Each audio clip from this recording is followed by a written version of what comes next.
before BSO, I was Michelangelo. The artistic flow coming from STL mode. The legendary shows, I knew I'd be a star, but little did I know it wouldn't be from ball. See, that's the big league, the radar online. I wasn't the undefeated, but I still was gon' shine. I took a few L's, took them shots like Pop, but then I got my weight up like Jason Whitlock. Pivot like Brian Clark, skipping Bailey, Shannon Sharp. Don't have to scream like Stephen A to get my point across. Climb Jamel Hills, won carry championships. They were quick to pull the gun, hoping Rob would quit. But 15 years later, Rob still the shit. Rob still legit. Rob still on everyone's pound for pound list. Rob is courtside, Rob is ringside. Catch Rob outside at the 50-yard line. Don't act surprised, Rob is a winner. George Steinbrenner cooking up these headlines. What you want for dinner? The Black Sports Center, you know who I be. Triple OG, the Ohio State University. That's who reps me. I'm love for a friend. I just murdered this track, call that a dead spin. The headline king is back.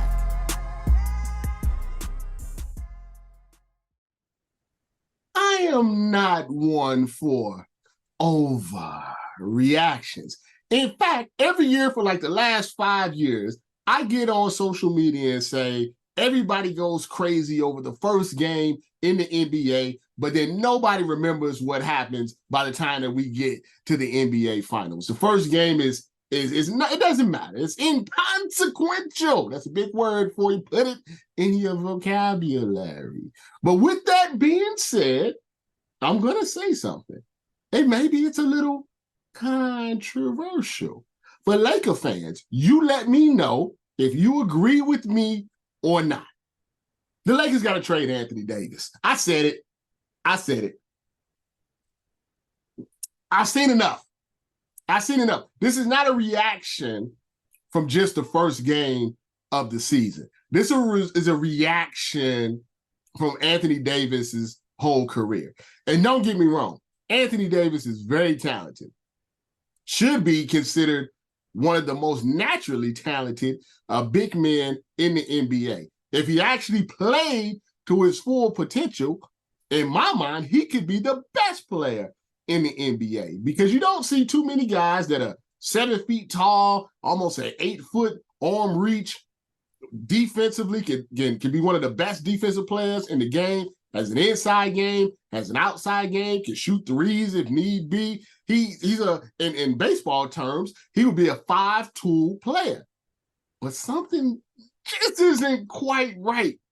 And if you go back to his times with the Pelicans, you can see that he was a player that was extremely gifted, but rarely brought his teams up to a level where they were even in the playoffs.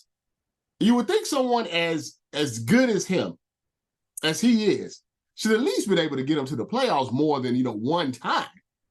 But a team never seems to be better with Anthony Davis on it. And what do I mean by that? So I've watched a lot of Lakers games since he's been with the Lakers. LeBron James is 75 years old. LeBron James still is a top 10 player in the league. But LeBron James at his age and 21 seasons in, he should be able to go to the bench for 5 minutes and not see another team go on a 10-0 run with Anthony Davis in the lineup. That's what we saw last night. And that's what we've seen far too often with the Lakers since the LeBron-AD pairing has been put together. LeBron is still the engine that runs the team. When LeBron is in the game and is playing well, the Lakers look like they can win a championship. When LeBron has to sit, or LeBron is tired, or LeBron is hurt, then an Anthony Davis Lakers team looks like the old Pelicans. LeBron doesn't have much time left. He can only do this in spurts at the moment. And you can see that Darvin Ham understands that if he tries to have LeBron, play a whole quarter or a whole half, that's not going to work out. He's not going to make it 82 games and the playoffs. But if you do it in spurts, he's going to be okay. But the spurts where Anthony Davis is leading the team is just terrible. You know, they won a championship, and a lot of people have their own opinions on that championship, the pandemic championship, the Mickey Mouse championship. I'll leave you to that. But what should be noted is that they won that championship. Anthony Davis had 3 months off, basically in the middle of the season, to recover from his various nagging injuries and things of that nature. And he played lights out, and they won a championship. And the seasons where, you know, the whole world didn't shut down, Lakers, not so much. When they had an opportunity last season, where they had got everything together, they were the hottest team in the league going into the playoffs. When it was time for that marquee matchup, it was LeBron that had to play 48 minutes just to keep them in the game against the Nuggets. And they ended up getting swept.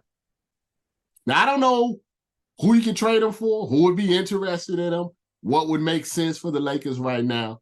I'll leave that up to you guys to figure out. But I can confidently say that I do not believe that a Lakers team with LeBron and Anthony Davis will win a championship this year. And I don't believe a Lakers team just led by Anthony Davis, if LeBron ever decides to retire or go play with his sons, if they get drafted by another team, will be successful. Sell now. Get rid of, do your DJ Envy and swindle somebody now for Anthony Davis. Go scam somebody. Go do a seminar. Go tell them that you got, you know, the rental housing, and get what you can for Anthony Davis now, and try to maximize whatever year or years that you have left with LeBron. Laker fans, just let me know what you think about that. So I woke up this morning. As you can see, I'm still kind of half asleep. Got some Starbucks. And on the top page of ESPN, I see a story that says Dwight Howard has denied being accused of sexual assault. And I said, oh, that's interesting. Let me click on this. And then I click on it, and it says ESPN exclusively has learned. Hey, hold on. Wait a minute. That can't be right. ESPN couldn't exclusively have learned. We've been talking about this for 4 months. The ESPN sources and ESPN court docs, and hold on. Wait a minute. We've been talking about this for 4 months. And don't get me wrong, I'm not saying that I broke the story. It was Radar Online initially that broke the story. I got some additional information that was not out there that I put in my story. But the fact is, ESPN didn't break the story. It's not an ESPN. They just stole it.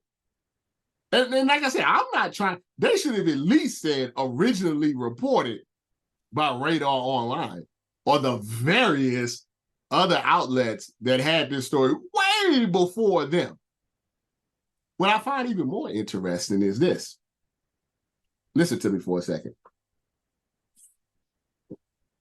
I had people at ESPN tell me years ago, say we would never, ever do any stories like the stories that BSO does. Never. We would never talk about salacious stuff that BSO does. We would never do that. We're ESPN. They would never do such a thing. Top page of ESPN. Top page of ESPN. They know what they're doing. They know what they're doing because they've been doing it for a few years now. They know this is what people want to read. This is what people want to talk about. This is what people like to engage in. No matter what they say, this is what they like to consume. So that went through the editors, and they're like, man, we're ESPN. We would never. Nah, yeah. Dwight Howard's out the league. They slid that stuff in. They knew what they were doing. They see the engagement. You can see what we did. You can see the numbers. You can see the social. You can go on Instagram. You can go on Twitter.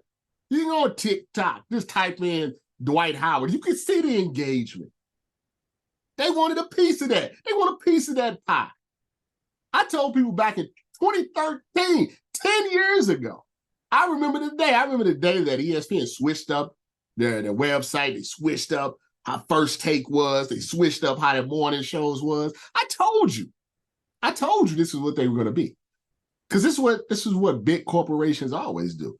They steal from independents, and then they act like they came up with it themselves. That's been happening since the beginning of time. Big business. You know, a lot of your inventors, they didn't invent that stuff. They stole it from somebody else. It's just they had the bigger name. Hey, yeah, I'm looking at you. You know who I'm talking about. There's a lot of inventors out there. And some of them took them from black people. Black people invented something and a white person came in and said, oh, this looks like a good idea. I invented it. You never heard about the black person again. Edison stole a lot of stuff. A lot of painters and all this. They stole. Doesn't bother me or anything because, you know, I've been in the game for a long time. I'm good. It's frustrating, though, because, you know, other people, I see them steal from other smaller outlets, especially the local ones. The local one breaks the story, the NFL story, say about a team, the NBA story about a team. And then all of a sudden, it's all, you know, you see Adam Schefter talk about it. You see Woj talk about it. Like what Scoop B had something about James Harden the other day, why he was, you know, gone, something that none of the other major outlets had. Next thing I know, I see all the Bleacher Report, ESPN. I see SI talking about, Harden's mom is sick. But I don't see no Scoop B. Now it's all of a sudden it's their sources. It's their sources now. That's just the way it goes. That's just big business. That's just the way it is. But I wanted to alert you to that situation. So when you went on ESPN today, and you're like, wow, that's a crazy story to ESPN. No. ESPN didn't break that. A bunch of independent media broke that. Radar Online broke that.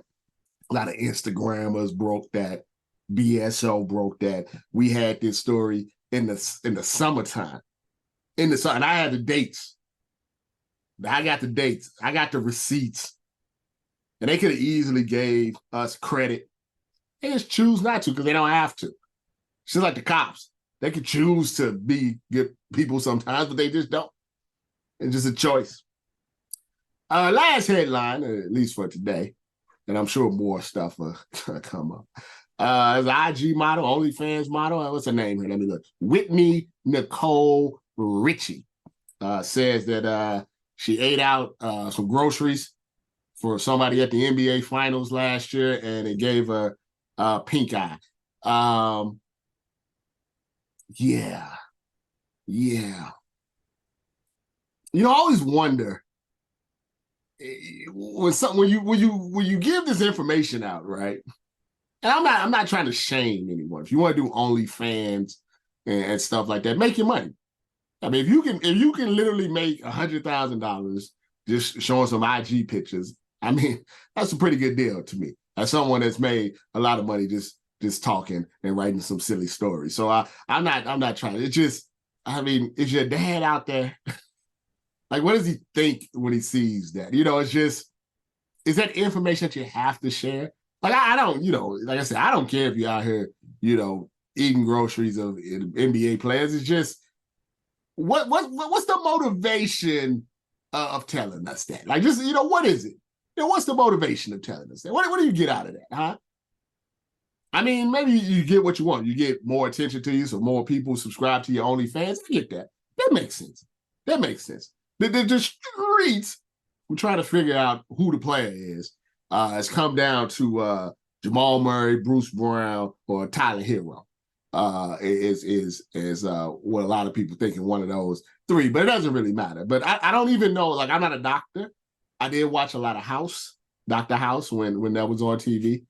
I don't know the correlation between the booty hole and the pink eye. I don't know if that's something. I don't know exactly how that can work. Pink eye can be very painful. I would have to get a doctor. I have to call the doctor. The next time I'm at the doctor, I let them know I'm a journalist and I need to know this information for, journalistic reasons, and then I can relay it back to you. But at the moment, I don't know if there is a correlation between the booty hole and the pink eye. But I get back in touch with you about that. I promise you. At some point, I will get back. It'll probably be random and you won't know when it's going to happen. But at some point, I will get back in touch with you. That's Headlines with Robert Littal. Follow me on Twitter, X, at BSO. You can check out all these videos on YouTube. It's YouTube, BSO TV, Instagram, BSO TV, Facebook. You can check out the videos on Facebook too, Black Sports Online. And we have some clips from the videos on TikTok. Robert Littal, BSO. Thank you for watching. Subscribe to all the channels and all that good stuff. I'll see you guys tomorrow.